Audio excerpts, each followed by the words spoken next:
Chief Technology Officer for Agrify, and I'm joined yet again by David Kessler, our VP of Horticulture and Customer Success.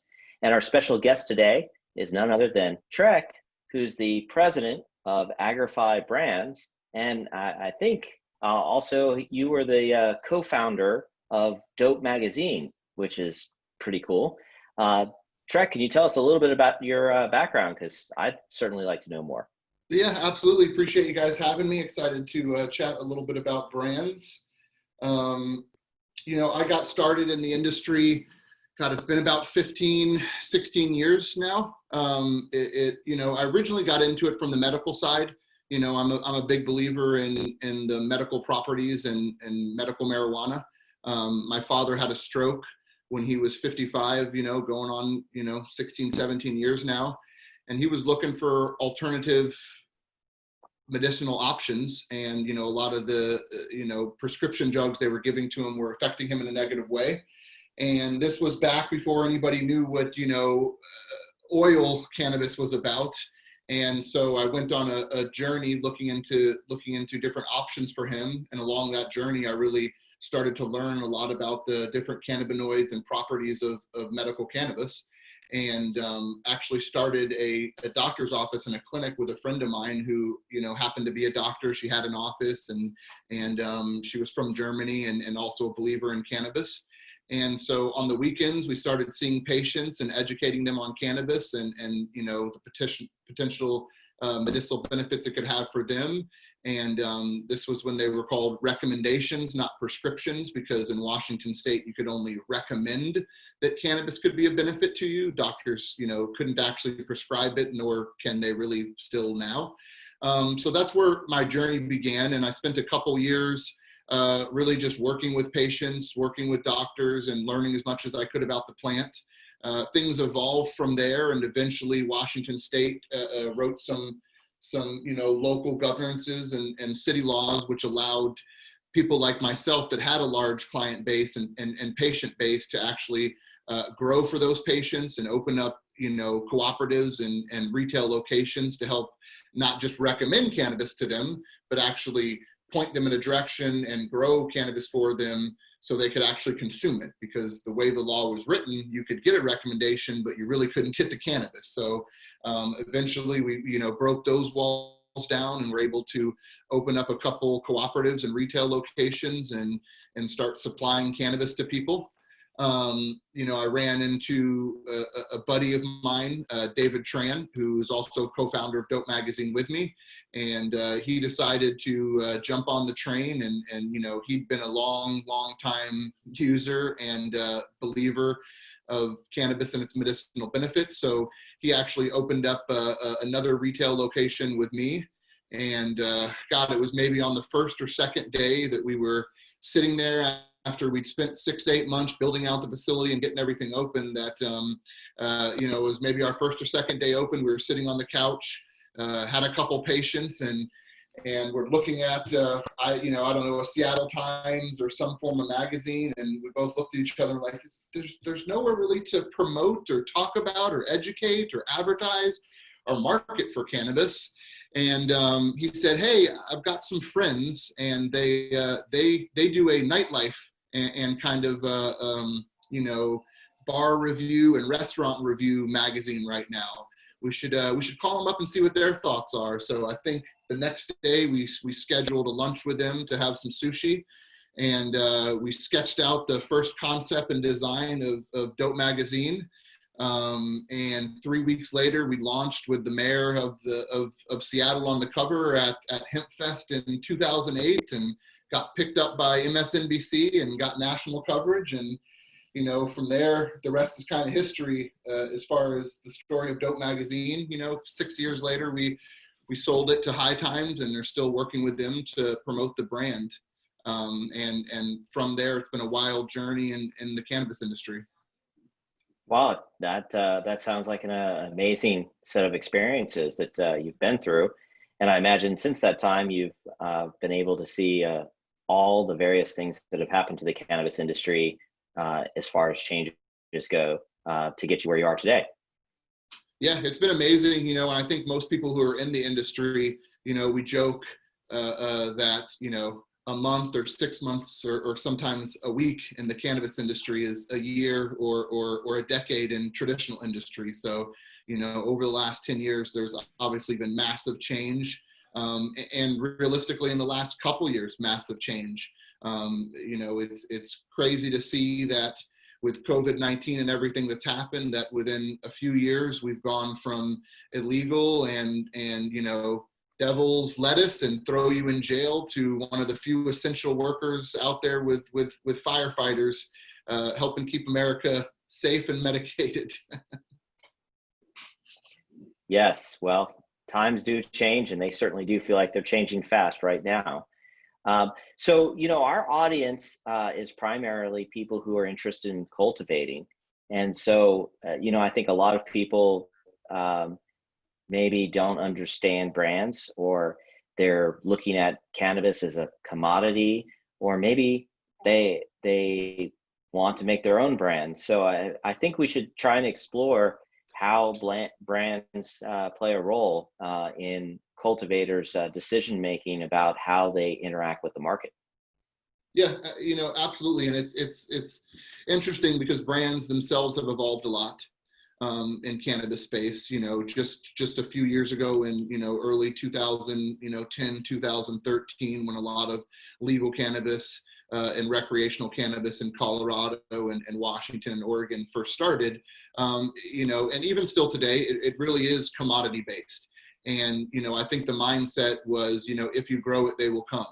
And, if you grow it, you can sell it. And, that's true in very small markets where, you don't have a lot of competition. But Washington, for example, which is, where I live and where, I started my journey and my cannabis brands, it was an extremely saturated market and very quick. There were 1,800 grow facilities to a few hundred retail locations.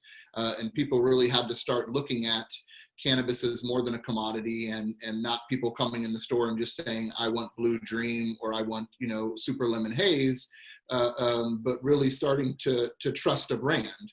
And as you guys know, from a cultivation perspective, all cannabis isn't created equal. There are huge differences between indoor cannabis, greenhouse cannabis, and outdoor cannabis. And then inside of each one of those sectors, there's huge differences, in different levels and quality and strains of cannabis. So really, what it comes down to for me and what I think is important for growers is delivering a consistent consumer experience. You'll hear me say that a lot from a brand standpoint. Consumers have been trained over the years with companies like Starbucks and McDonald's, and Tropicana, to really want the same experience consistently. If they go buy that, vanilla latte or Big Mac, they want it to taste exactly the same, whether they're in, California, Colorado, Hawaii, or China. And so how do you do that? In the cannabis space, it's near impossible to do that. Well, Trek, with over 500 different chemical compounds produced by the plant, there's an enormous amount of variability, and then thousands and thousands of strains and different cultivars of each of those strains leads to just a huge inability to deliver consistency because of the plasticity of the plant, because of the diversity of the genetic and the gene pool. There are problems, but there are ways that growers in modern cultivation facilities can address it. How did your brands try and address that issue, that lack of consistency in the market? Well, I first started to experience this with Dope. So, a couple years into Dope magazine, we started to build a pretty solid brand. We really focused on the community in Washington State and focusing on, reaching out to that community, educating that community, and really, Dope stood for defending our patients everywhere, or defending our plant everywhere. After a few years of doing that, we looked into, okay, let's take this brand that's a publication and let's go out there and let's create a consumer brand around it. And one of the concepts was, we would go out there and curate the best cannabis and put it under the dope label or the dope brand. And then you could know, hey, we've gone out there and checked the quality and consistency of this product, and we stand behind it. And what we learned is it was a lot more difficult than we thought. We went out and we found some facilities in Colorado. We found, a facility in Washington. We found some facilities in California. We worked with them to license the brand. And then really we relied on those grows to provide a quality product. And they weren't able to do that. One day or 1 month, one facility was doing a great job. Then their facility would have issues, and then another facility would do good. Their strains weren't compatible. So, a consumer was walking into Colorado and they were buying a dope pack, and it looked the same, in the package, but when they opened it, it could be a different experience from 1 month to the next in one state for the next. So we really rolled that back and had to reevaluate. But, that was one of the first issues that I ran into. And I still think it's an issue facing the industry right now, where if you want to build a national or large brand that's not just tied to the one grow you own and operate, how do you do that? How do you deliver this consistency? And that's really, to be honest, what drew me to Agrify, and what, eventually had us create, the JV and create Agrify brands, because of the technology and the consistency that you guys could offer, which in turn, allows me to go out there and offer that consistency and that experience to the consumers underneath, one brand. Well, I think it's really interesting what you were telling us about dope. I had no idea that was actually an acronym, for example. And, I bet there's all sorts of interesting stories that are behind different brands that we don't all know about. I personally find it fascinating how brands come to be, if you will. I know one of the brands that I know, Sprint, which everybody thinks of as a cell phone company, is also an acronym, believe it or not. Maybe you can talk a little bit about how brands come to be. Can anybody just make a brand? Yeah, I mean, technically anybody could. You can go in Paint or PowerPoint or Adobe and put something together. But, it's a good question. There's a lot of different things that go into building a brand. And I think most people think about just the aesthetics of it, right? Let's put together a cool name. Let's put together a pretty logo. Let's put together pretty packaging. And, that's important, right? Because that is the first thing that consumers see. And, that's what draws them into your brand. So it is important to create a brand that looks good. But it's also important to think about why you're creating the brand, what market, what demographic, what type of consumer you're trying to target with that brand. And there are a lot of different, consumer segments and demographics in the cannabis space. That's one of the things we looked at first, was how do we break that up and what are those different segments? So I think it's important to, really know who you're targeting when you want to build the brand, and do that first. Create the concept and the idea of what your consumer is, who your consumer is, and then you start to build the brand around that. And that's just step one. That's the first part, right? That really draws in the consumer and, gets them to want to open that packaging. But then, nowadays with the way branding has been evolving, with, things that we're experiencing right now with social injustice, with, millennials, as everybody says, has made a big change to marketing and the way they consume things. It's also important to have a story, to have a message, to have a purpose, to have a reason for why you're creating this brand. It's not like it used to be slap a logo on something and, hey, I want to make a bunch of money by selling something. It's important for people right now to feel a sense of community, a sense of ownership, a sense of attachment, and a reason why they want to go and support this brand, because at the end of the day, it's their choice, right? The consumer can support whatever brand it wants. So now with brands having, good brand identity and important messages and things they're doing, that's an important step of building a brand as well too. Trek, you were ahead of the curve with one of your brands, actually, moving away from the traditional sativa indica dichotomy, which is now being exposed as kind of false. You all chose to kind of address that market in a pretty modern way before it was popular. How did you guys do that? and what brand led you there? I think you're talking about our Dog Star brand, but we also kind of did this with both our Dog Star and our Western Cultured brand. But Dog Star was the first brand, I launched outside of dope. So, after 4 or 5 years at dope, as we started to bring on investors and really grow the business and look at building it into a national platform, I stepped back as my role, kind of, COO, director of operations. You wear many hats in startups, and focused on being a board member and helping with strategy. And then I started to develop a brand of my own, Dog Star. And to your point, one of the things we first looked at was who our patient is, who our consumer is, and what's important to them. And yeah, everybody was, and to a certain extent still is, and we still called it out, identifying indica sativa hybrid.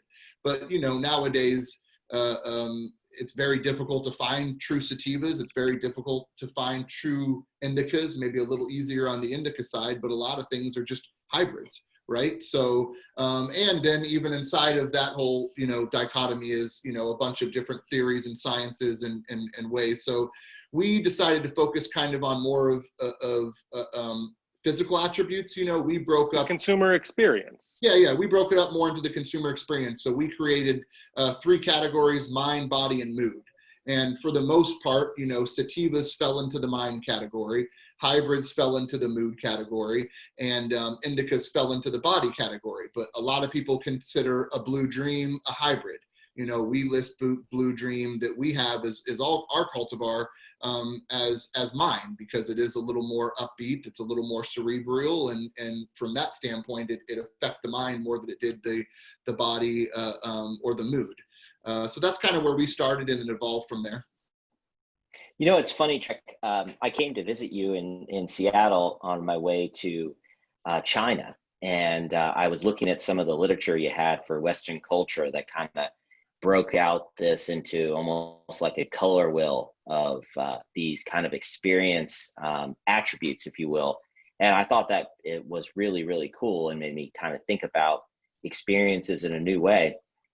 And then I landed at Shanghai, and I was sitting in the airport, and I ordered a coffee, and they came over with these little cards that described the different types of coffee experiences I could have, and it had these little graphics with like a chart on them indicating the different things. And I'm like, wow, this is like the exact same thing I just saw from Trek in Seattle, and here I am in Shanghai with coffee.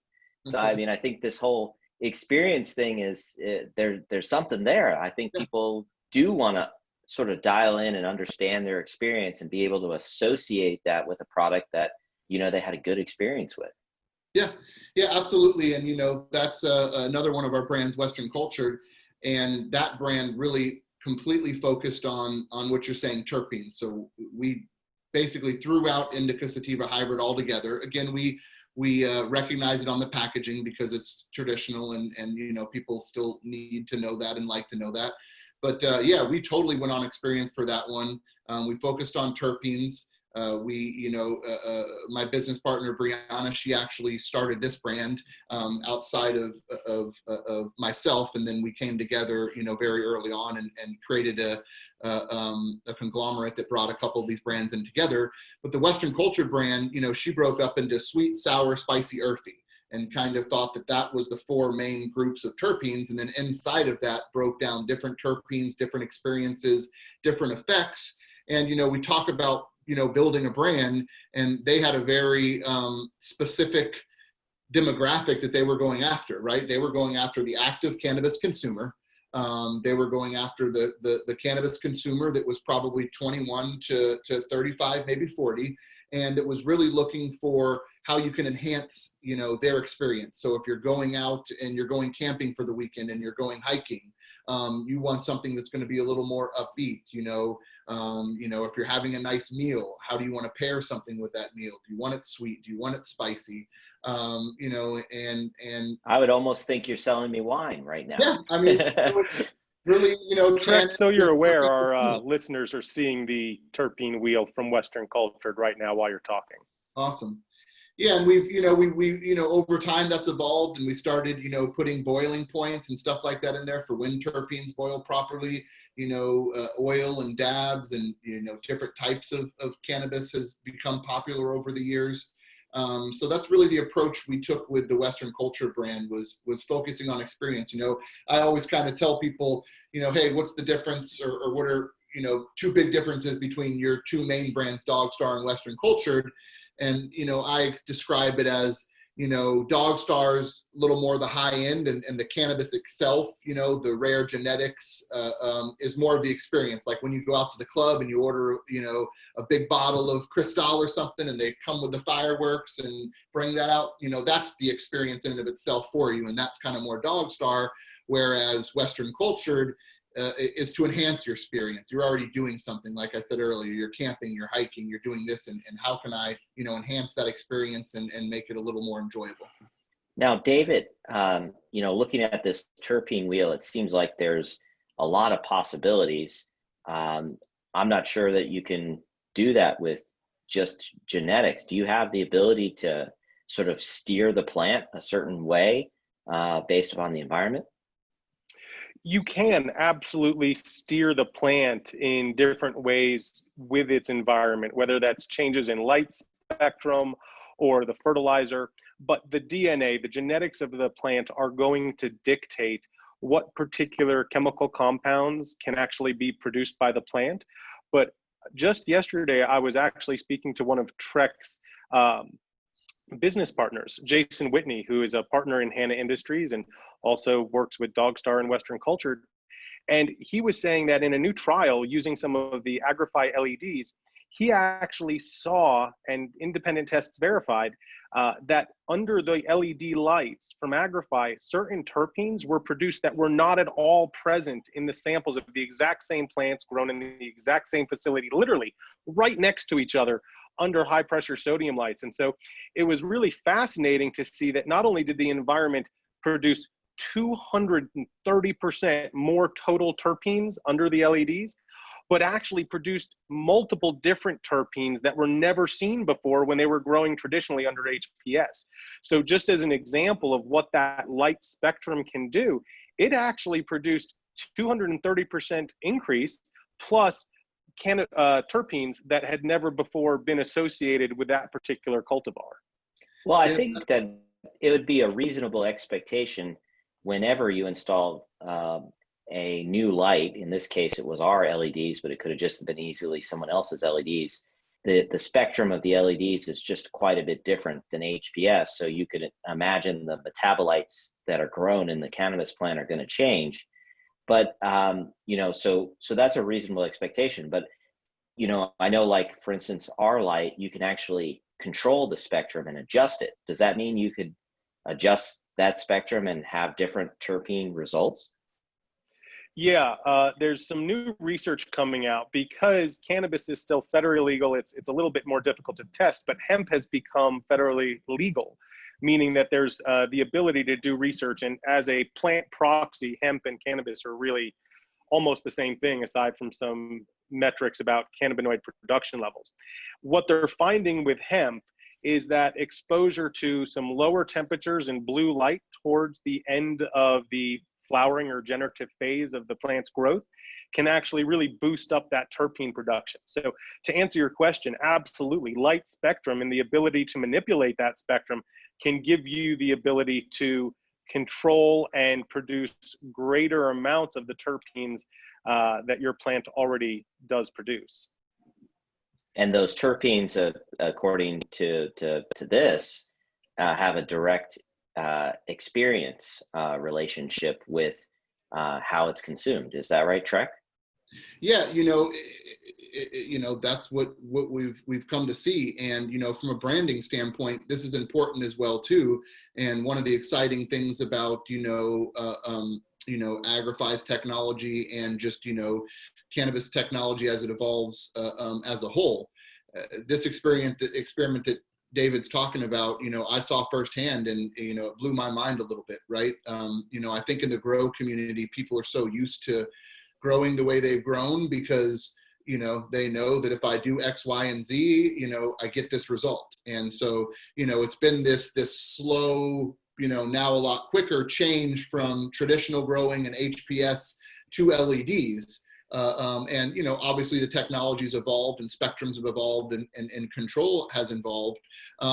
But being able to have that control and being able to manipulate or bring out the best qualities or terpenes inside of, your specific strains or cultivars is important. And especially from a brand standpoint, because, another big aspect of branding that a lot of people in the cannabis space are starting to focus on more is IP, right? Most companies out there, the bulk of their value is their brand recognition, the brand itself, but it's also the IP and different formulations and different things. So if you can control and manipulate your strain to deliver specific results, then to a certain extent, you can start to, own the IP and own different formulations, especially when you start breaking that strain down into oils or different compounds like that.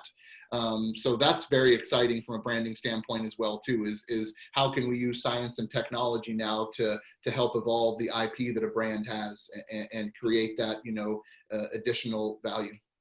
Well, earlier you brought up Starbucks as an example, and I think the cannabis industry to a certain extent has been supply driven, in the sense that they grow cannabis and they then try and market it and sell it, and to the extent that they associate with a brand, they do try and obviously make that a repeatable experience. But I think that companies like Starbucks, they do it the opposite way. They sort of decide what it is consumers want first, and then figure out how to make it. Yep. And it sounds like where things have gotten to is that you as a brand person can think about what consumers are looking for and put together a brand and an experience profile to match that. And then David can actually come up with a recipe that can actually allow you to produce the product that matches that. Is that correct? Yeah, absolutely. And I think, that's kind of, the next wave of things that are happening right now. I mentioned earlier that, the original concept was kind of, if you grow it, they will come. And, it was really just about growing whatever, how much of whatever seed or genetic you could get, obviously as good of quality as you could, but really, everything was selling out and prices were crazy. And, obviously it changes from state to state. When a state's new and fresh and comes online, they experience the same thing. It's almost like each state is its own country. And so, but it evolves very quickly. And, the more states that kind of hit this consistent level, the quicker the next state that comes online does. But that's, kind of the future of where things are going is, again, it's mirroring traditional industry, right? I mean, to a certain extent, the cannabis industry has a crystal ball because this industry is much like other consumer industries. You're starting to see people from the CPG world and large corporations come in here and say, hey, we know consumer, buying habits. We know how to sell to consumers, how do we, evolve the cannabis space into that. And that is one of the things, and that's also important to, knowing your demographic and knowing the consumer you're going after when you're building that brand. And once you know that consumer and what they want, how do you tailor your products where, like you said, I'm putting out 2 or 3 products that I know this consumer wants, and it makes it much easier for them. That's one of the reasons why fast food restaurants have option 1, option 2, option 3, option 4, and you buy the pre-made meal because it's easier, it's simpler. You know what your consumer wants already, you give them a couple options. You walk into some retail stores now, and I mean, I consider myself an educated cannabis consumer, and I'm overwhelmed with the average store I walk into. I mean, what am I looking at here? What's going on? So I'll take the number 3 supersized. Yeah, exactly. So, you're seeing brands start to do that and simplify things and really put out, a couple, few SKUs that are targeted to what their consumer wants. One of the interesting things, you bring up the CPG market, and I think that we need to address is that when you're looking at some of the products that we would call concentrates or extracts, whether that's shatters or butters or oils or tinctures or even some of the edibles. Those products are made by extracting the cannabinoids, the terpenes sometimes, and then distilling them down and then putting them into what we call value-added products, other things for consumers. But there you can really essentially separate all of the different compounds and then recombine them however you'd like to produce a desired profile. It might have a little bit of a different effect in terms of people's biochemistry, but you can definitely do that.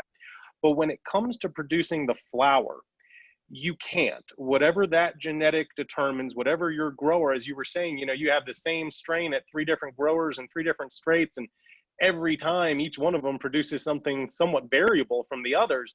It's really difficult. And that is why this incredible need exists for flower producers and people that want to do any type of full spectrum concentrates to produce the flowers with the greatest degree of consistency and the highest quality possible, because that's what the consumer brands are starting to demand. They're starting to look for that consistent experience, that flavor profile, that cannabinoid or chemical profile. And it's really hard to achieve in this industry right now, Trek. And that's, again, I think why we had such a great relationship and why you found Agrify to limit that variability using a different style of cultivation.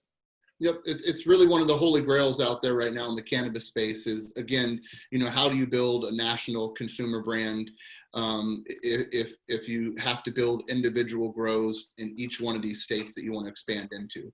And then how do you deliver that consistency? So to your point, that is, what drew me to Agrify and to creating this partnership, because, that's the vision, that's the goal behind this is, we can take our genetics, we can take your guys's, software system, we can take your, style of growing, and we can, record and learn so much data throughout the process and continue to refine that and tweak that, where we get to the point over time where we can take, we have a genetic under Western culture that's super lemon haze, but we have our own, a pheno of it that we call C-Town lemon haze.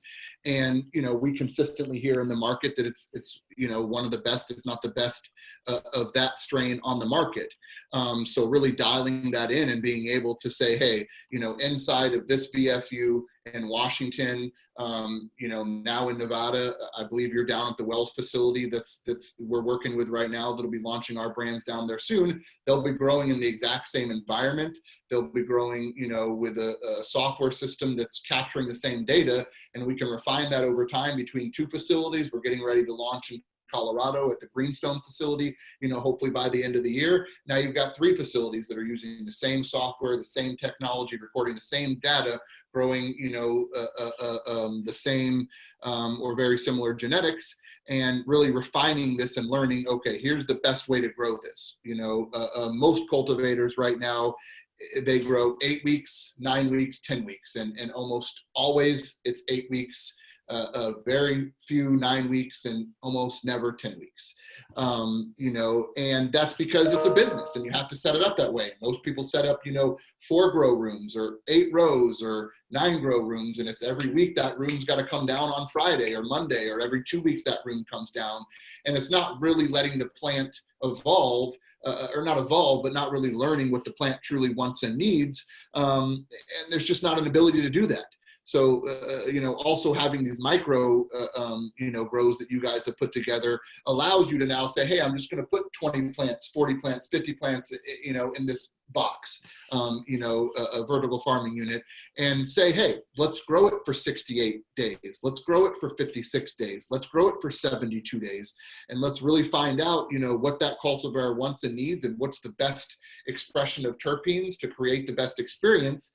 And then now let's refine that. And then now let's spread that data out to the network of facilities that are all using the same technology. And, it gets me excited because, now I can take that and I can deliver something to my consumers with my brand saying, hey, you're going to get a consistent experience. You're going to get what you want no matter where you are. If you're from Seattle, you're on vacation down in Nevada, and you want that C-Town lemon haze that you love, when you go out and you go to that rave, here you go, it's available, and it's going to be the exact same experience. So it's exciting to see, how the industry and technology is evolving, and how branding and cultivation really has to, shake hands.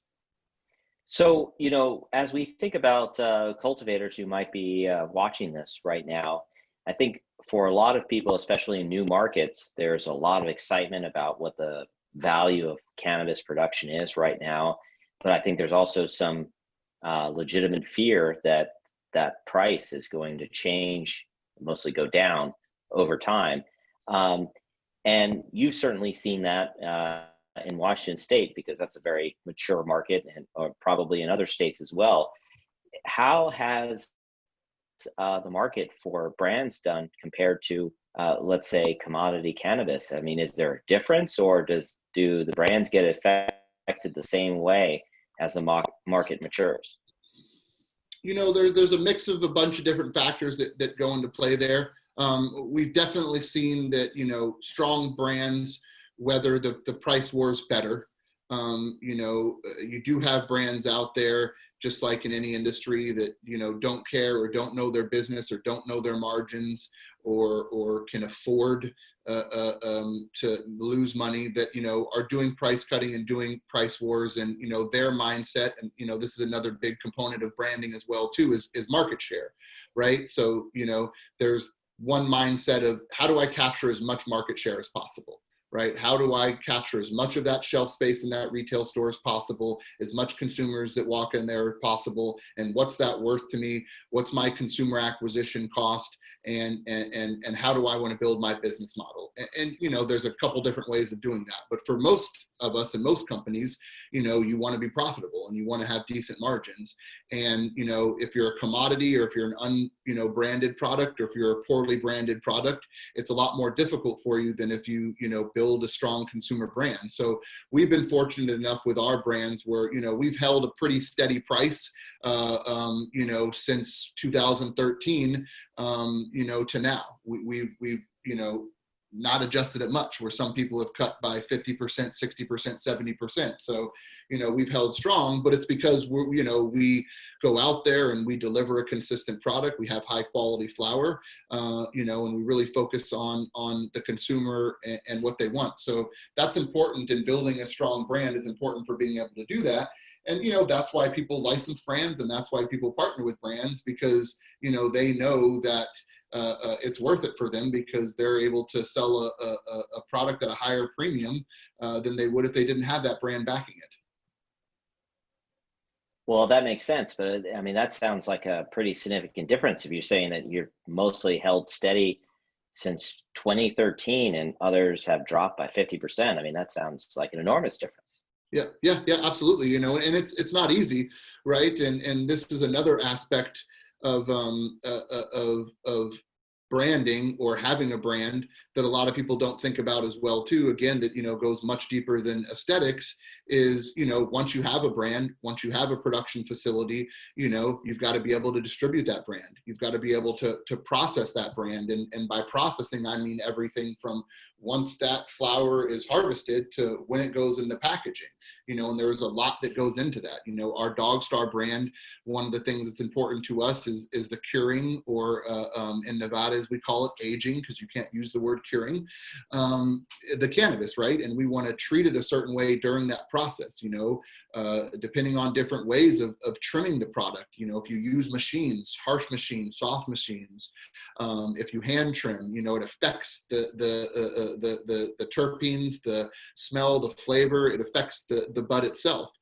So that's another thing to think about when you're building your brand, when you're creating SOPs for how your brand is processed, to also deliver that consistency that's a little more inside of your control. Is, hey, this is how we trim the bud all the time. This is how we package the bud all the time. Nowadays with automation and other things coming into play, you can buy a machine that weighs your bud, but how does it handle it? How does it treat it? Does it break it up? Do you get smaller buds? Another thing that's important, again, is what's the consumer experiencing. So from a branding standpoint, we think of things as, when I sell an eighth jar, how big should those nugs be in that eighth jar? How many small buds is it acceptable to have in that eighth jar? things like that you wouldn't think of, but all that falls into branding as well too, and falls into delivering a consistent product to that end consumer. So it sounds like you're providing, in addition to the brand, strong SOPs for the post-harvest process after the cultivation is finished, all the way through how this product should be marketed to the consumer and the retail side. Is that correct?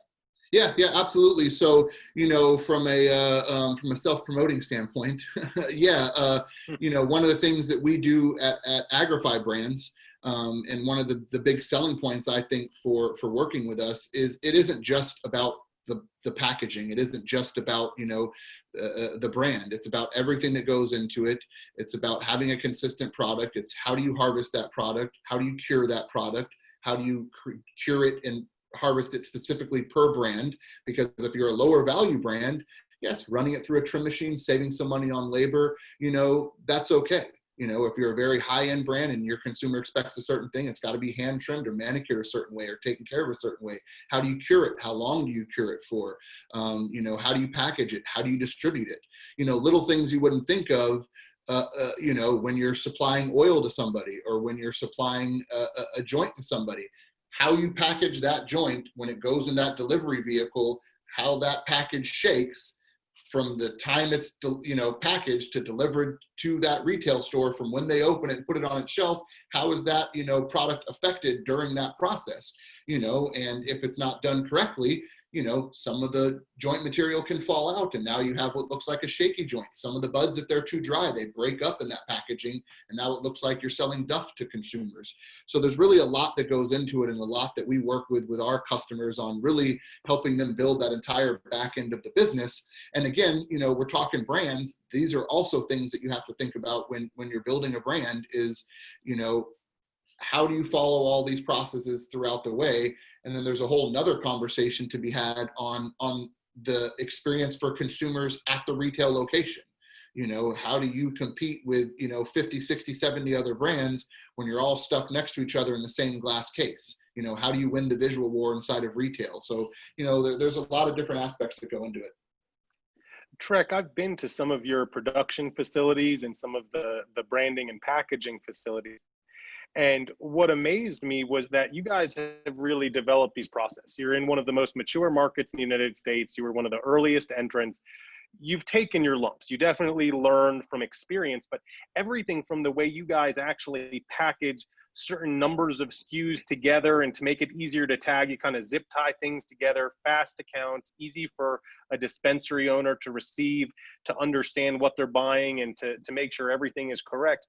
You've put that kind of thought into all of the SOPs that you have produced. How do you ensure that those SOPs get followed?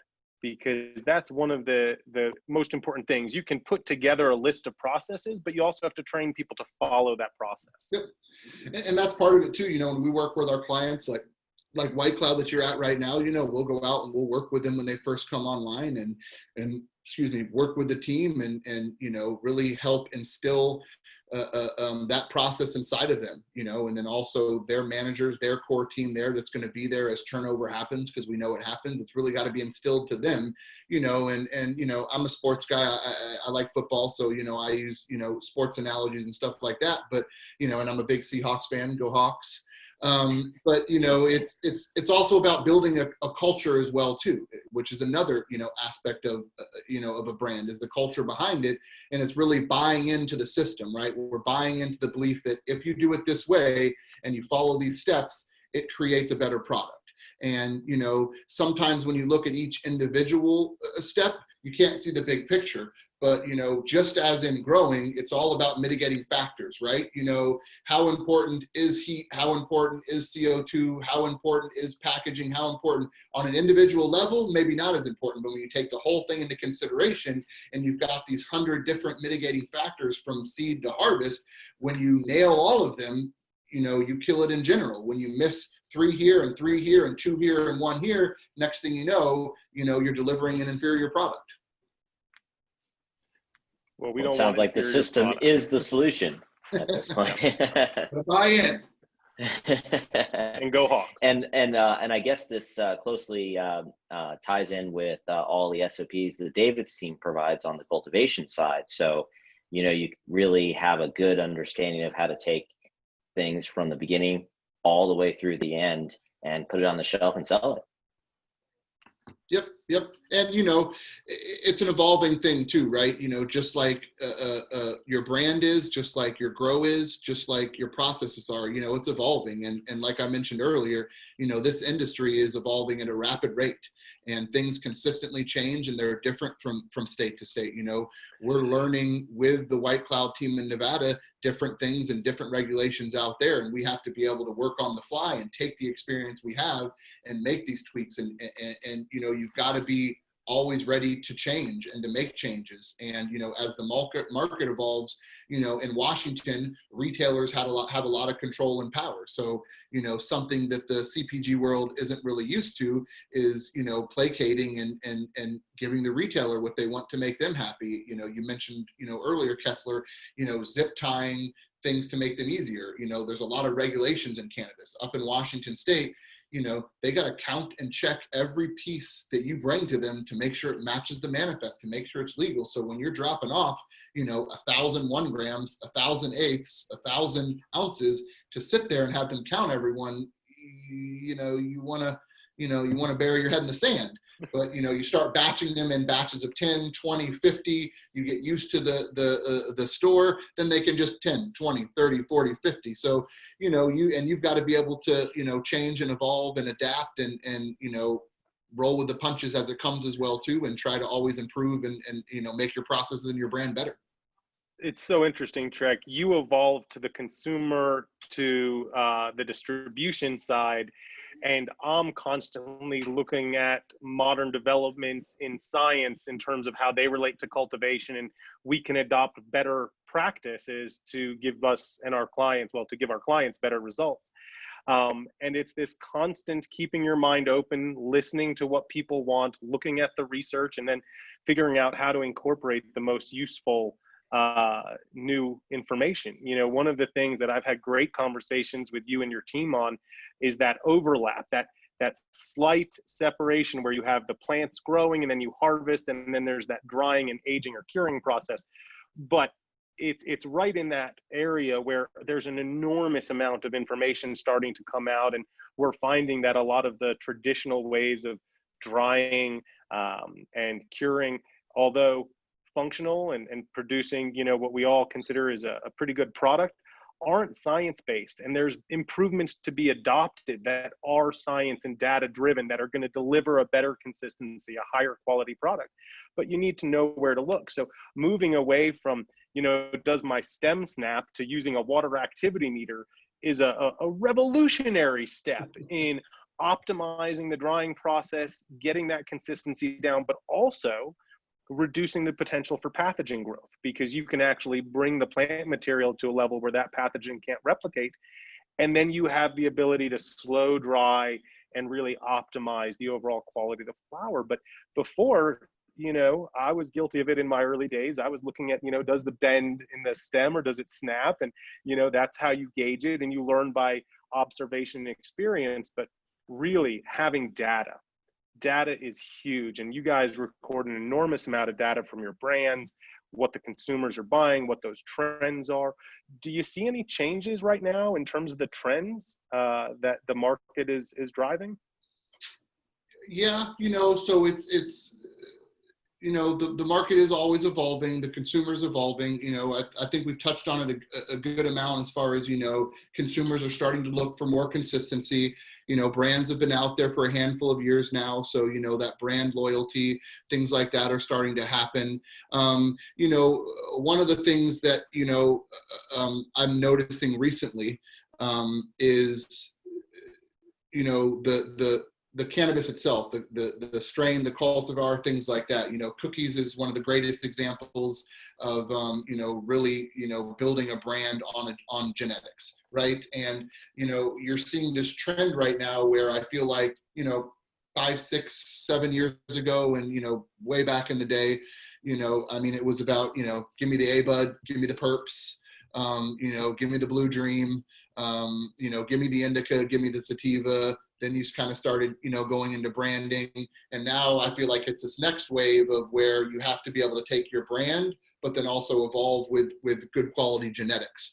And, you know, that's this next thing I think that we're starting to see is it's kind of, you know, not necessarily going back to the genetics, but, you know, how do I now blend those two, right? You've got the consumers where it's like, hey, it's all about the indica sativa hybrid or the blue dream or the cookies or the, you know, whatever it may be. Oh, it's all about, you know, Dog Star or, you know, Dixie Elixirs, whatever the brand may be. And now, you know, people want to see the two of those, right? They want to see good quality genetics and they want to see it in a brand that can deliver them consistency. Because one of the things that we've all seen and know is, you know, genetics used to be a key seller and they still are, and people would just call a strain cookies. You know, they would just call a strain Purple Kush because who knows? And it kind of looks purple, and Purple Kush is the #1 seller right now. So I guess this is Purple Kush.